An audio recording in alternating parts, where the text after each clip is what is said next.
Hello, അസ്സലാമു അലൈക്കും. ഇന്ന് ഞാൻ വന്നിട്ടുള്ളത് ഒരു അടിപൊളി മഷ്റൂം റോസ്റ്റിൻ്റെ റെസിപ്പിയുമായിട്ടാണ്. ഇത് നമ്മുടെ നാടൻ ബീഫ് ഫ്രൈനൊക്കെ പോലെ തന്നെ നല്ല അടിപൊളി ടേസ്റ്റി റെസിപ്പി തന്നെയാണ്. ടേസ്റ്റി മാത്രമല്ല ഈസിയുമാണ്.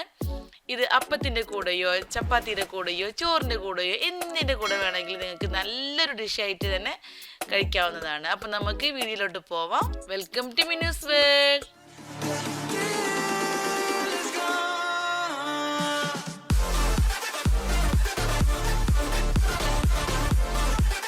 ആദ്യം തന്നെ നമുക്ക് ഇതിൻ്റെ ഇൻഗ്രീഡിയൻസ് എന്തൊക്കെയാണെന്നുള്ളത് നോക്കാം. മഷ്റൂം, സവാള, പച്ചമുളക്, ഇഞ്ചി, വെളുത്തുള്ളി, ക്യാപ്സിക്കം, കറിവേപ്പില, വറ്റൽമുളക്, കുരുമുളക്, പെരുംജീരകം, നല്ല ജീരകം, മുളക് പൊടി, മല്ലിപ്പൊടി, മഞ്ഞൾപ്പൊടി, ഉപ്പ്, വെളിച്ചെണ്ണ. ഇത്രയുമാണ് നമുക്ക് ആവശ്യം. ഇനി ആദ്യം തന്നെ ഞാനിപ്പോൾ ഇവിടെ 500 ഗ്രാം മഷ്റൂമാണ് എടുത്തിട്ടുള്ളത്. ഇതൊന്ന് നമുക്ക് കട്ട് ചെയ്തെടുക്കാം. ഇത് കട്ട് ചെയ്യുമ്പോൾ ഇതിൻ്റെ ഉള്ളിലായിട്ട് ഒരു ബ്ലാക്ക് കളർ പോർഷനൊക്കെ കാണും. അതൊന്നും എടുത്തു മാറ്റേണ്ട ആവശ്യമൊന്നുമില്ല. ഇനി നിങ്ങൾക്കതൊരു പ്രോബ്ലമായി തോന്നുകയാണെങ്കിൽ മാത്രം കളഞ്ഞാൽ മതി. അതുകൊണ്ടൊരു പ്രോബ്ലം ഒന്നും നമുക്ക് വരില്ല കേട്ടോ.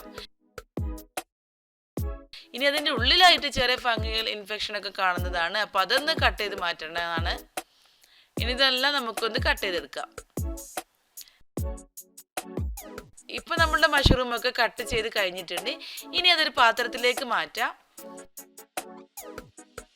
അതിലേക്ക് ഒരു ടീസ്പൂൺ മഞ്ഞൾപ്പൊടിയും ആവശ്യത്തിന് വെള്ളം കൂടി ഒഴിച്ചിട്ട് നമുക്ക് അരമണിക്കൂർ ഇതൊന്ന് റെസ്റ്റ് ചെയ്യാൻ വെക്കാം.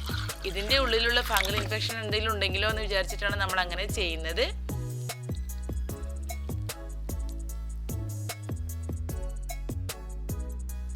ഇനി അടുത്തതായിട്ട് നമുക്കൊരു പാൻ അടുപ്പത്ത് വെച്ചിട്ട് അതിലേക്ക് ഒരു ടീസ്പൂൺ കുരുമുളക് ഇട്ട് കൊടുക്കാം. കൂടെ തന്നെ ഒരു ടീസ്പൂൺ പെരുംജീരകം, ഒരു ടീസ്പൂൺ നല്ല ജീരകം, 2 വറ്റൽമുളക്, ഒരു തണ്ട് കറിവേപ്പില എന്നിവ കൂടി ഇട്ടിട്ട് നമുക്കിതൊന്ന് ഫ്രൈ ആക്കി എടുക്കണം. ഇത് ഫ്രൈ ആക്കിയിട്ട് വേണം നമ്മളുടെ മസാല റെഡിയാക്കാൻ. ഇതാണ് ഇതിൻ്റെ മെയിൻ ഇൻഗ്രീഡിയൻറ്റ്.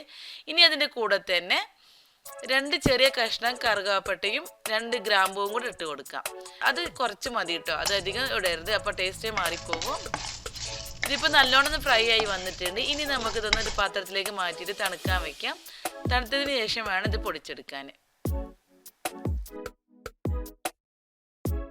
ഇനി ആ പാനിലോട്ട് തന്നെ നമുക്ക് 2 ടീസ്പൂണോളം വെളിച്ചെണ്ണ ഒഴിച്ചു കൊടുക്കാം. ഈ വെളിച്ചെണ്ണയിലോട്ട് നമ്മൾ അരിഞ്ഞു വെച്ചിട്ടുള്ള ഇഞ്ചി വെളുത്തുള്ളി ഇട്ടിട്ട് നല്ലോണം മൂപ്പിച്ചെടുക്കണം. ഈ ഇഞ്ചി വെളുത്തുള്ളിയൊക്കെ വെളിച്ചെണ്ണയിൽ മൂപ്പിച്ചെടുക്കുമ്പോൾ നല്ലൊരു ഫ്ലേവറാണ് കേട്ടോ. അങ്ങനെ നമ്മൾ സാധാരണ സൺഫ്ലവറിൽ ചെയ്യുന്ന പോലെയല്ല. ഇനി 3 പച്ചമുളകാണ് ഞാനിവിടെ എടുത്തിട്ടുള്ളത്. അതും കൂടെ നമുക്ക് ഇതൊന്ന് ഇട്ട് കൊടുക്കാം. ഇനി 2 തണ്ട് കറിവേപ്പിലയാണ് നമ്മൾ ഇതിലേക്ക് ഇട്ട് കൊടുക്കുന്നത്.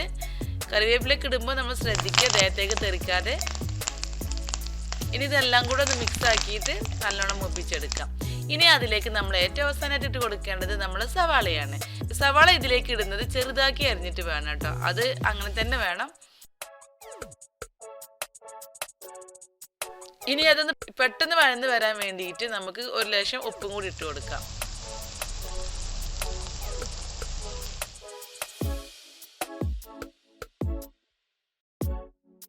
ഇനി അതിലേക്ക് ഇട്ട് കൊടുക്കേണ്ടത് മഞ്ഞൾപ്പൊടിയാണ്. കൂടെ തന്നെ ഒരു ടീസ്പൂൺ മല്ലിപ്പൊടിയും കൂടി ഇട്ട് കൊടുക്കാം. ഇനി നേരത്തെ നമ്മൾ പൊടിച്ച് വെച്ചിട്ടുള്ള ആ മസാലപ്പൊടിയിൽ നിന്ന് ഒരു ടീസ്പൂണും കൂടെ ഇട്ട് കൊടുക്കാം.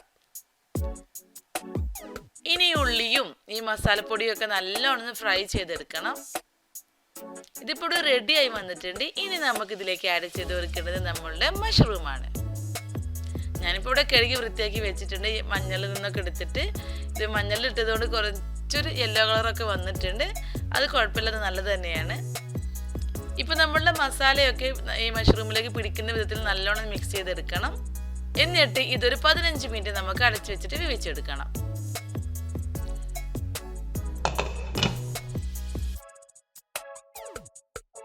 ഇത് കണ്ടോ, നമ്മളുടെ മഷ്റൂം കൂടെ റെഡിയായി വന്നിട്ടുണ്ട്. പക്ഷെ നമ്മൾ ഇതിലേക്ക് ഒരു തുള്ളി പോലും വെള്ളം ഒഴിച്ചിട്ടില്ല. പക്ഷേ ഇത് വെന്ത് വന്നപ്പോൾ ഇതിനകത്ത് നല്ലോണം വെള്ളമുണ്ട്. ഇനി നിങ്ങൾക്ക് കുറച്ച് ഗ്രേവി ടൈപ്പാണ് വേണ്ടതെങ്കിൽ ഒരു 1/2 കപ്പോളം വെള്ളം ഒഴിച്ച് കൊടുത്താൽ മതി. ഇനി നമുക്ക് ആഡ് ചെയ്ത് കൊടുക്കേണ്ടത് 1 ടീസ്പൂൺ കാശ്മീരി മുളക് പൊടിയാണ്. അത് ജസ്റ്റ് ഒരു കളറിന് വേണ്ടിയിട്ടാണ്. ഇനി അതിലേക്ക് ബാക്കി വന്നിട്ടുള്ള ആ മസാലപ്പൊടി കൂടി ചേർത്ത് കൊടുക്കാം. പിന്നെ ഒരു ക്യാപ്സിക്കം കട്ട് ചെയ്തതാണ് ഞാൻ ഇതിലേക്ക് ചേർത്തിട്ടുള്ളത്. അത് തികച്ചും ഓപ്ഷണലാണ്. നിങ്ങൾക്ക് ഇഷ്ടമുണ്ടെങ്കിൽ മാത്രം ക്യാപ്സിക്കം ചേർത്താൽ മതി. ഇനി നിങ്ങൾക്ക് ക്യാപ്സിക്കം ഒക്കെ ഇഷ്ടമുള്ള ആളാണെങ്കിൽ റെഡ് കളറോ യെല്ലോ കളറോ ഒക്കെ കിട്ടുകയാണെങ്കിൽ കുറച്ചും കൂടെ കളർഫുൾ ആയിരിക്കും നമ്മളുടെ മഷ്റൂം റോസ്റ്റ്. അതുപോലെ തന്നെ ക്യാപ്സിക്കം ഒക്കെ അധികം ഇട്ട് വേവിക്കരുത്. 2 തണ്ട് കറിവേപ്പിലയും 1 ടീസ്പൂണോളം പച്ച വെളിച്ചെണ്ണയും കൂടി ഒഴിച്ചിട്ട് നമ്മൾക്ക് ഇതൊന്ന് മിക്സ് ആക്കി എടുക്കാം.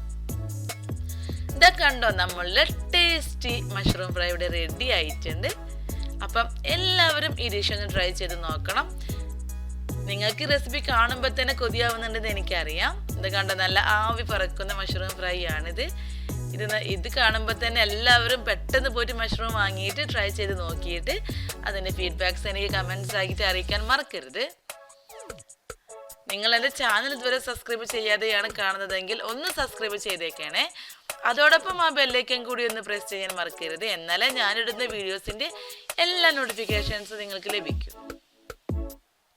അപ്പോൾ മറ്റൊരു റെസിപ്പിയുമായി വരുന്നത് വരെ thanks for watching. Minu's world. അസ്സലാമു അലൈക്കും.